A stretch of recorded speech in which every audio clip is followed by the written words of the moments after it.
প্রাথমিক পর্যায়ে চলছে যুক্তরাষ্ট্র ইউক্রেন শান্তি আলোচনা। তবে ইতোমধ্যেই আলোচনায় অগ্রগতির ইঙ্গিত দিয়েছেন ইউক্রেনের প্রেসিডেন্ট ভ্লাদিমির জেলেনস্কি। জানান, মার্কিন বিশেষ দূত স্টিভ উইটকফ এবং ট্রাম্প জামাতা জ্যারেড কুশনারের সঙ্গে সেরেছেন গঠনমূলক ফোনালাপ। সামাজিক যোগাযোগ মাধ্যম এক্সে পোস্ট দিয়ে তিনি তথ্যটি নিশ্চিত করেন।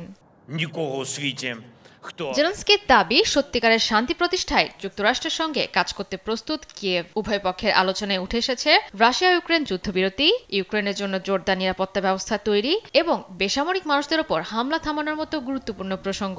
অন্যদিকে যুক্তরাষ্ট্রের মায়ামিতেও পৃথকভাবে বৈঠক করেছেন যুক্তরাষ্ট্র এবং ইউক্রেনের কর্মকর্তারা। টানা 3 দিন ধরে শান্তি চুক্তির রূপরেখা নিয়ে কথা বলেছেন তারা। আলোচনার মধ্যেই রাতভর ইউক্রেনের ওপর বিমান ও ক্ষেপণাস্ত্র হামলা অব্যাহত রেখেছে রাশিয়া। রাশিয়ার এমন কর্মকাণ্ডে ক্ষুব্ধ ইউক্রেনের ইউরোপীয় মিত্ররা। ফ্রান্সের প্রেসিডেন্ট ইমানুয়েল ম্যাক্রো জানান, পরিস্থিতি শান্ত করার পাশাপাশি যুদ্ধবিরতির জন্য প্রয়োজনীয় উদ্যোগ নিতে দৃঢ়প্রতিজ্ঞ তার দেশ। 2 সপ্তাহ আগেই শান্তিরক্ষী বাহিনী গঠনের ধারণা নিয়ে ভার্চুয়াল বৈঠক করেছিলেন ইউক্রেন, ফ্রান্স, যুক্তরাজ্য এবং জার্মানির শীর্ষ নেতারা।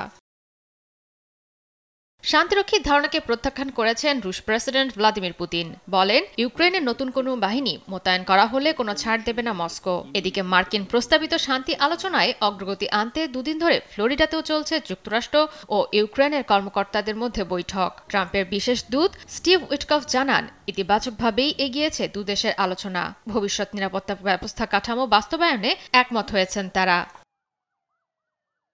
জয়া সরকার, নিউজ ডেস্ক, দেশ টিভি।